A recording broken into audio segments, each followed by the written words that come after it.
দক্ষিণী পরিচালক Sandeep Reddy bunker animal ছবিতে রণবীর কাপুরের বিপরীতে দেখা গিয়েছে রশ্মিকা মান্দানাকে। ছবি বক্স অফিসে হিট। ইতিমধ্যেই বিশ্বব্যাপী 900 কোটির ওপর ব্যবসা করে ফেলেছে এই ছবি।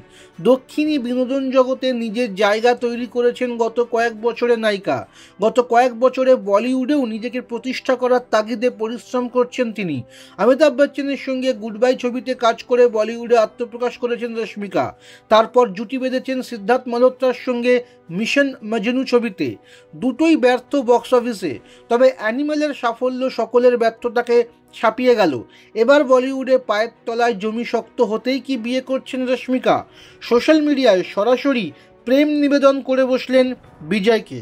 নিজেদের প্রেম নিয়ে জনসমক্ষে কখনো মুখ খোলেননি বিজয় বা রশ্মিকা কেউই। তবে তাদের চর্চিত প্রেমের সম্পর্ক নিয়ে অনুরাগীদের উৎসাহ এবং কৌতূহলে ভাটা পড়েনি।